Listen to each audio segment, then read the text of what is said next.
Okay. We're still getting set up here, which is good. Should we play Tea for Two? He's full of things like that. Like he's so eclectic, so worldly. Doris Day. Sounds good to me. I'm gonna put my little basket in. No, I'm into that era of music.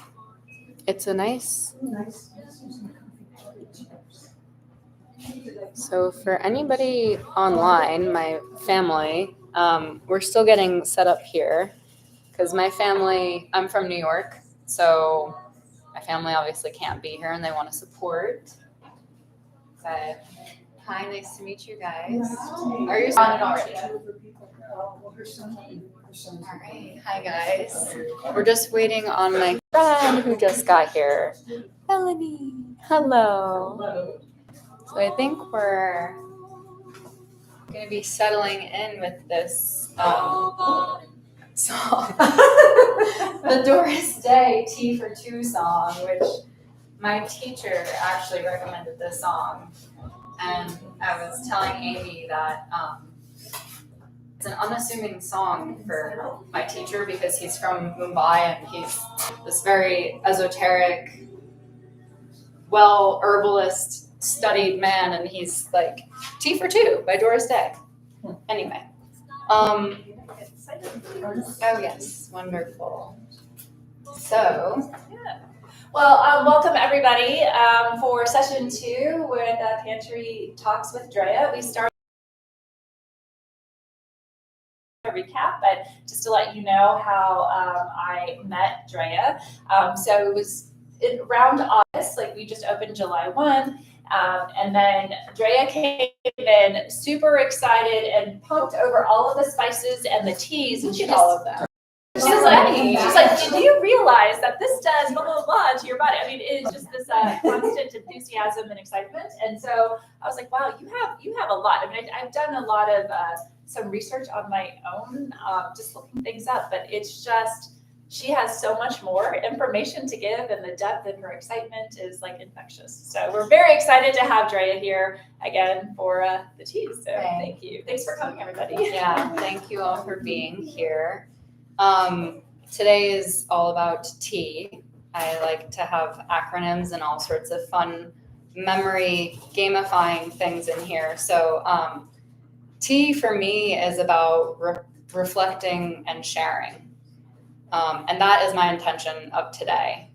More so than learning about what's actually in these herbs, spices, root, whatever we're boiling in water and making infusions with.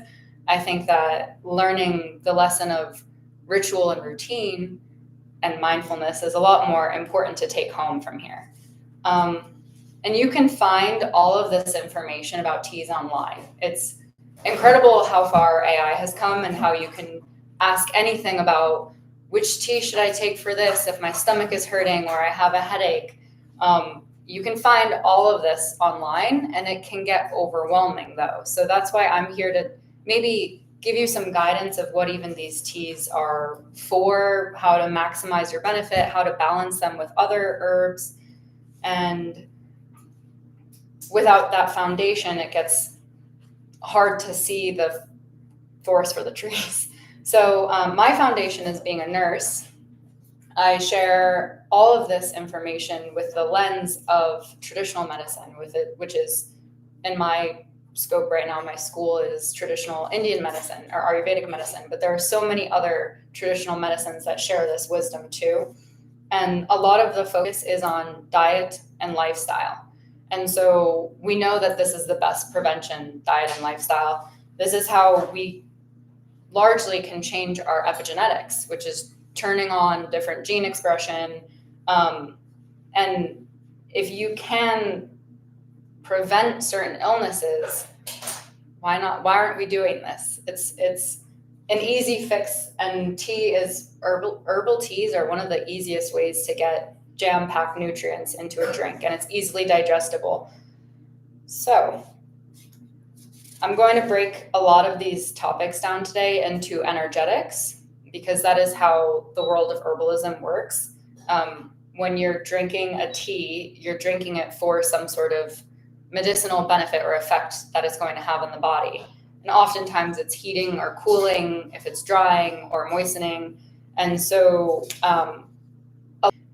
that's why I like to blend teas.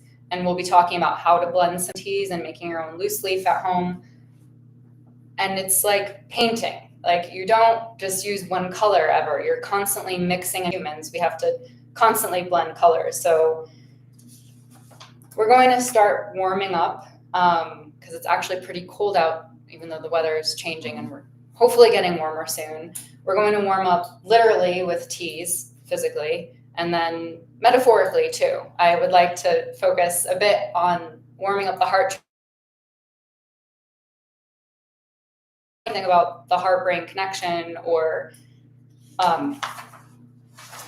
metaphysically healing, heart rate variability. These are components that modern medicine is using and saying, it originates in India, really. We have, so many different cultures that also recognize the heart-brain connection.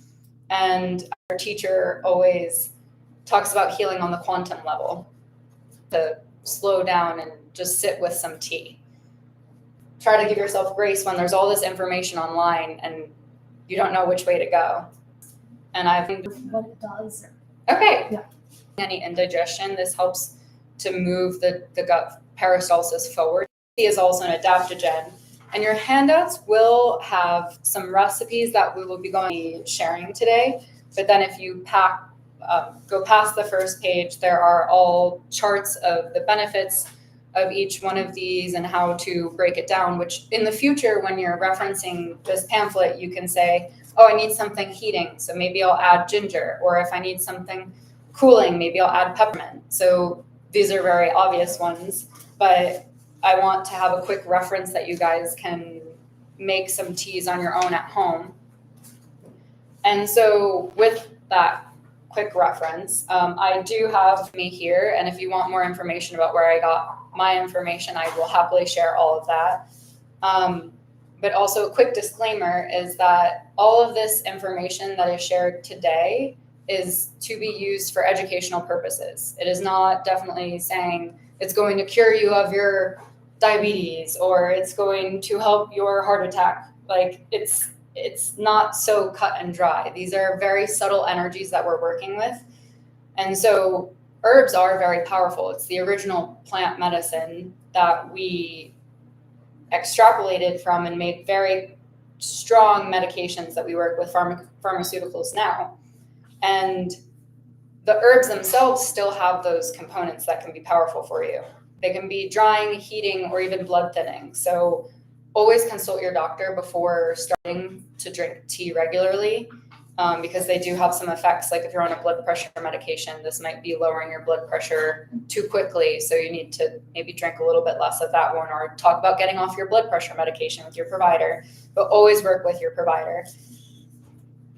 And also I threw in that I am not a registered dietitian or a nutritionist. I'm a nurse by trade, and I'm learning herbalism through Ayurvedic medicine.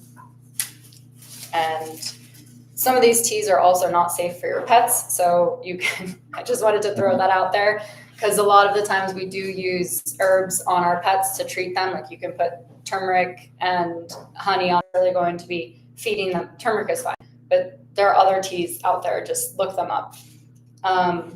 And so every site or place that we get our knowledge from has its own wisdom. Even AI in this world that we're living right now has its own wisdom, because it's kind of based on the feedback from all of us. And then there's traditional wisdoms. From Asia, Russia, Middle East, Africa, everywhere in the world has its own traditions. And Ayurveda's tradition works with herbs and preventative medicine. So it's over 5,000 years old. It's one of the oldest practiced medicines on earth, and it's a biopsychosocial model. I talked about this in the last class, but I didn't introduce the gunas last class. And I will be reviewing mixed throughout some of the information here. Like we'll also go over spices and the gut microbiome mixed in here, but the gunas I wanted to start with because it's such an important component of the energetics. And so the guna in Sanskrit, which is the main language spoken, or it's a dying language because it's not as spoken. Hopefully more people study it and bring it back, but it is the original language that Ayurveda was written in the Vedas.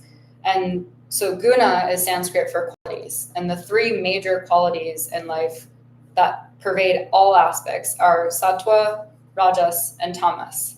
And so these are just, you can think of them as the balancing or pure one, the energizing or stimulating one, and the grounding or maybe heavy one. So we've got a scale, sattva is balanced in the middle. So when you're thinking about that each herb has one of these qualities, you'll want to factor that into what you need in that moment. Like say right now you're really tired, so you need more stimulating. Maybe you need more rajasic. But then later in the day, you're going to want something more tamasic, grounding to help get you ready for sleep. In general, it's always great to have sattvic ones or balanced herbs because they are balanced. It's pure energy. And throughout here, I would like to have us do many different reflections because that is part of what we do when we drink and make tea. You are constantly reflecting on what you smell, if there are any floral notes, or if how it makes you feel. Do you feel warmed up after if it's very spicy, or are you aggravated because your nervous system is already frazzled? So I love reflections because I love the reflection in the mirror. And I'm not saying that egotistically, like I love looking at myself in the mirror. I love looking at all of you as mirrors. I love seeing how we interact and can help each other grow because we all have mirror neurons in our head, in our brains. And mirror neurons are brain cells that allow us to empathize with each other. And motivational speakers use this concept all the time about how you share a story, a success story of someone else, and then you say, oh, I can do that too. Like Drea's making teas, I can do that too. That's all I'm trying to do is share this information so that you can start making teas at home, start feeling better, share teas with someone else. It's a lot of reflection though, because it's not a process that is like buying a cup of coffee. I mean, you can buy a cup of tea, but when you're making your own tea at home, it's a lot more intention going into it. And so what are we really here to learn? I want us to learn to listen to our bodies. That's my main goal here too. And when we don't listen to our bodies, that's what leads us to disease. Ayurveda says we have 13 natural urges, the Vegas, and they can be as simple as the urge to eat. That's your hunger, right? The urge to sleep. If we ignore that over and over again, you're going to get sick and burnt out. The urge to defecate, to urinate. If you keep ignoring these urges, you will get sick. I know many nurses who ignore their urge to urinate because they're working in the hospital and it's too busy and patients are just crashing. Like we need to go help them. So we ignore the urge to go to the bathroom and listening to our bodies and how we move forward preventatively. And so looking to tea as the answer, we know tea takes time, energy, and attention. And this is energy that your body will thank you for. This is an investment that down the road may save you hundreds, thousands of dollars if you're taking care of your body right now. And so this evolution of these chats that we've been doing, I moved last time from talking about gas, which was my acronym for the gut microbiome, Ayurvedic medicine, and spices, to now we're talking about tea and how tea brings you wellness, whether it's time, energy, and your attention, or if it's taking early action. So preventative medicine again. And this is a way to bring us into balance or make us recognize before we get out of balance. And so a practical application of this is when you're feeling stressed, tired, anxious, or like your stomach's hurting, but you're trying to go to sleep, you're thinking maybe I'll have some ice cream and that will just calm me down. The sugar is very grounding. Sugar is one of the 6 tastes in Ayurvedic medicine that is made of earth and water, and it's very nourishing. But when you have that right before sleep, your body doesn't digest it. Plus ice cream has fats, which we're not metabolizing, and we're going to not store that well or in the places that you want it to go. So if you instead opt for something like your tea instead of your ice cream, then you might find you're having less digestive issues or feeling more grounded and nourished instead of this hangover afterwards from ice cream. I'm harping on ice cream, but I love ice cream. I don't have any issue with it. It's just if you eat it at the wrong time, in a time that your digestive system is not functioning optimally, it won't give you any benefits. And so there's a science behind the tea's benefits. Our food is not just for us, but it's for the microbes who live in our gut. And those microbes make us who we are. And if you take care of them, you can take care of your brain. And we want to give them the best environment to live because it's such a symbiotic relationship that if you don't help them, they wreak havoc on your life. I mean, think about something like SIBO, like small intestinal bacterial overgrowth, or Crohn's, or these different, or H. pylori, which is an ulcer bacteria that grows ulcers in your stomach. So happy gut, reducing your stress, reduces cortisol levels, increases your blood flow to your gut, allows for proper digestion, better sleep, your immune system will improve, your hormonal balance. All of this starts with the gut. So tea is not just this physical, but also then the mental, emotional aspect. It gives us this beautiful power to take control over our lives by having a routine. So if you have the routine of making tea every day, even if it's simply waking up, doing your morning routine, putting on a pot of water, or starting the process, incorporating that into your lifestyle will make you feel accomplished. It's one more thing, like making your bed in the morning, that you get done, that is part of your daily self-care, and you get also benefits from it afterwards. So does anybody have a daily routine? I'm assuming you all do, because you all look fabulous. You got nice skincare routines probably. But even if it's just like making coffee in the morning, going for a walk with your dog,